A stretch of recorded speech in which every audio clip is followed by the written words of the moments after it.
Sindh high court इरसा जी जोड़जक ऐं केनालनि जे रावत लाइ पाणी जी दस्तियाबी सर्टिफिकेट ख़िलाफ़ स्टे ऑर्डर जारी करे छॾियो। वफ़ाक़ी हुकूमत पारां जवाब जमा कराइण लाइ मोहलत तलब।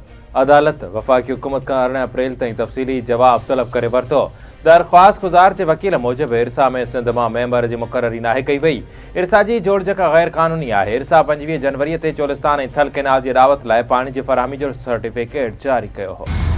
सिंध हाई कोर्ट केनालनि जे सर्टिफिकेट ते स्टे ऑर्डर जारी कयो आहे। अदालती स्टे ऑर्डर खां पोइ केनालनि जी रावत न थी सघंदी। इरसा जो सर्टिफिकेट गैर क़ानूनी आहे। मौजूदा सर्टिफिकेट तहत केनालनि जी रावत नथी थी सघे। इरसा जी ॿीहर जोड़जक थियणु घुरिजे। पीपी सेनेटर बैरिस्टर ज़मीर घुमरो जी कराची में प्रेस कॉन्फ्रेंस चवे थो त सिंधु दरिया ते केनाल मढ़िया पिया वञनि। समुंड सिंध जी 2 लख एकड़ ज़मीन गिड़काए चुको आहे। को बि सूबो इरसा जे फ़ैसिले ख़िलाफ़ कयल मुफ़ादनि वारी काउंसिल में वञी सघे थो। वफ़ाक़ी हुकूमत इरसा में सिंध जे नए मेंबर खे शामिल ई नाहे कयो। पाणीअ जी विर्छ वारे क़ानून में तब्दीली लाइ सभिनी सूबनि जी मुशावरत हुजणु घुरिजे। सिंध जो अवाम केनालनि जे मामले ते सरापा एहतजाज बणियल आहे। सिंध जे आबपाशी खाते वारे वज़ीर जाम ख़ान शोरे तकरारी केनालनि ऐं इरसा तरफ़ां जारी कयल सर्टिफिकेट ते अमल दरामद रोकण वारे सिंध हाई कोर्ट जे हुकुमनि खे तारीख़ी फ़ैसिलो करार ॾेई छॾियो। सिंध हुकूमत वफ़ा खां अदालती हुकुमनि ते अमल दरामद करे इरसा में ज़हीर हैदर शाह खे सिंध जो मेंबर मुक़रर करे नोटिफिकेशन जारी करण ऐं तकरारी केनालनि वारो मनसूबो ख़त्म करण जो मुतालबो करे छॾियो। आबपाशी वारे वज़ीर जो चवणु आहे त सिंध हुकूमत जो जेको वफ़ाक़ अॻियां केस हो त इरसा में सिंध जो मुक़रर नुमाइंदो थियणु घुरिजे, उहो साबित थी वियो। सिंध हुकूमत खे इरसा में पंहिंजो हक़ मिलणु घुरिजे। सिंधु दरिया ते धाड़े ख़िलाफ़ सिंध में एहतजाजी तहरीक जारी। कराची, हैदराबाद, मीरपुर ख़ास, शेखपुर, नज़राबाद, सखर ऐं लाड़काना डिवीज़न जे नंढनि वॾनि शहरनि में एहतजाजी मुज़ाहिरा, रैलियूं ऐं धरना। तकरारी केनालनि जे ख़िलाफ़ ठटे वेझो टंडो हाफ़िज़ शाह खां झिरक मुलाक़ातियार पुल ताईं 25 किलोमीटर एहतजाजी रैली। वॾे अंग में शहरनि ऐं मुख़्तलिफ़ तंज़ीमुनि जे कारकुननि जी शिरकत। शाहपुर जहानिया में प्रेस क्लब जे सर ते एहतजाजी रैली। एसयूपी सरबराह ज़ैन शाह बि शरीक थियो। पंगरियो में तकरारी केनालनि जे ख़िलाफ़ सहाफ़ियुनि जे सर ते शररबंद हड़ताल, धरनो ऐं रैली। तकरारी केनालनि जे ख़िलाफ़ शादी तक़रीबुनि में बि एहतजाज। इस्लाम कोट में घोट ऐं संदसि दोस्तनि पारां एहतजाज करे केनाल नामंज़ूर जा नारा हया विया। टंडो गुलामेदर कलोई समेत ॿियनि शहरनि में बि एहतजाजी मुज़ाहिरा कया विया। अॻवाननि जो चवणु आहे त सिंधु दरिया मां नवां केनाल कढण सां लाड़पटी, सिजावल, बदीन, ठटे ज़िलनि खे समुंड गिड़काए वेंदो। सॼी सिंध सुकी वेंदी। सिंधु दरिया सिंधियुनि जो जियापो आहे।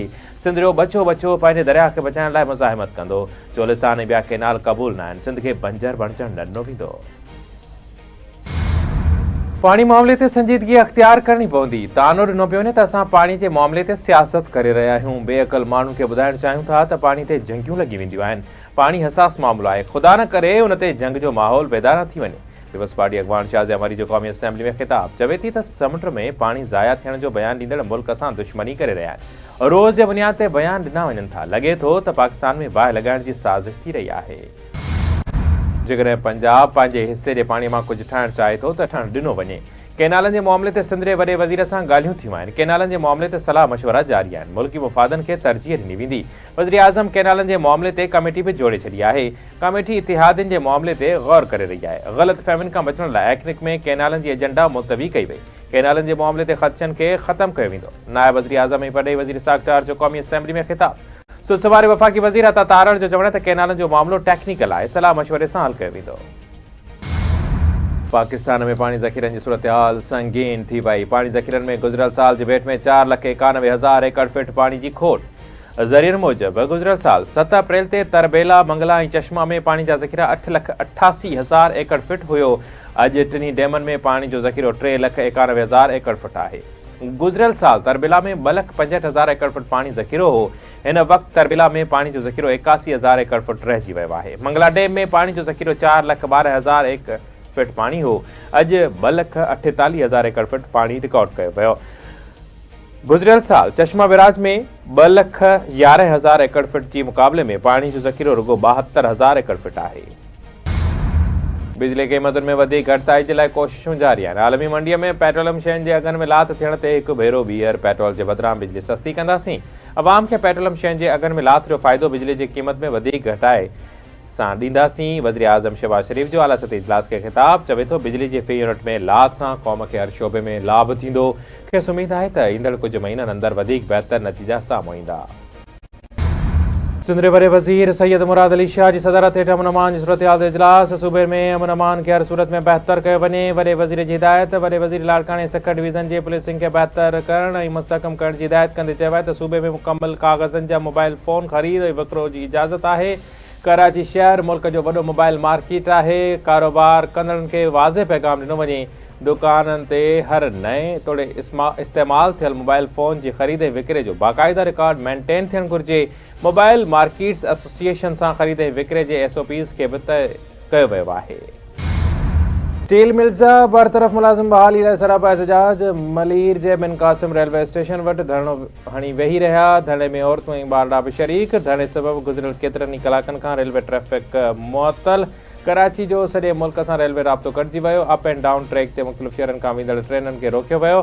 पोरियतनि जो चवणु आहे त मुलाज़िमनि खे बिना देरि नौकरी ते बहाल कयो वञे। जेसीं ताईं मुतालबा तस्लीम नथा कया वञनि तहरीक जारी रहंदी। रेलवे वारे वफ़ाक़ी वज़ीर हनीफ़ अब्बासी जो सिंध जे वॾे वज़ीर सैयद मुराद अली शाह सां फ़ोन ते राब्तो। रेलवे ट्रैक बहाल करण जी दरख़्वास्त। अमरीकी सदर डोनाल्ड ट्रम्प तरफ़ां दुनिया जे मुख़्तलिफ़ मुल्कनि ते लागू टैरिफ जा असर ॿियनि एशियाई ऐं नार वारनि मुल्कनि जे स्टॉक मार्केट वांगुरु पाकिस्तान स्टॉक मार्केट ते पवणु लॻा। 100 इंडेक्स में 3500 खां वधीक पॉइंट्स जी घटिताई। 100 इंडेक्स 3518 पॉइंट्स जी घटिताई सां 11273 पॉइंट्स ते ट्रेड कंदे ॾिठो वियो। स्टॉक मार्केट में कारोबार रुकजण खां पोइ बहाल। सिक्योरिटी फोर्सिस जो डेरा इस्माइल खान जे इलाइक़े टकवारा में ॻुझे इतला ते ऑपरेशन। 9 ख़वारिजी मारिजी विया।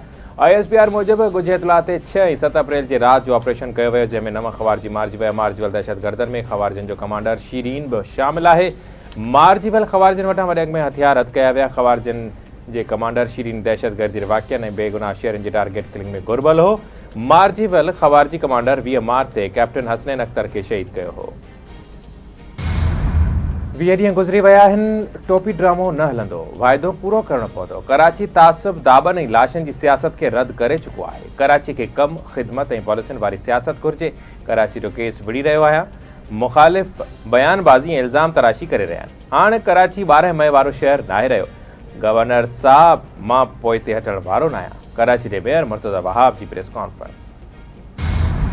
सखर में कार इल्ज़ाम हेठि बीठो क़तल नौजवान ऐं नारी जी लाश अस्पताल मुंतक़िल। तमाचाणी थाणे जे हद सुभान कॉलोनी में जवाबदारनि नौजवान राशिद शर ऐं नारी वज़ीरा शर खे मौत जी निंड सुम्हारे छॾियो। पुलिस मक़तूल नौजवान ऐं नारी जा लाश अस्पताल मुंतक़िल कया। राशिद शर ऐं वज़ीरा शर खे कार इल्ज़ाम हेठि क़तल कयो वियो आहे। पुलिस वाक़े जी जांच शुरू करे छॾी। कंबर भरिसां हथियारबंदनि जी फायरिंग। मास्तरियाणी क़तल। वाटाड़ू गोली लॻण सबबि ज़ख़्मी। राहूजा ॻोठ लॻ हथियारबंदनि गोलियूं हणी लेडी टीचर सदफ़ हासिलो खे क़तल करे छॾियो। वाट तां गुज़रंदड़ अवामी तहरीक जो अॻवान महबूब राहू जो ज़ख़्मी। इलाइक़े में ॾहका। रोड़ी भरिसां मारिजी वियल नौजवान जे वारसनि जो लाश क़ौमी शाहराह ते रखी धरणो। नेशनल हाईवे ते एहतजाज सबबि ट्रैफ़िक मुअतल। मक़तूल अली हसन जे वारसनि पारां क़ातिलनि जी गिरफ़्तारीअ जो मुतालबो।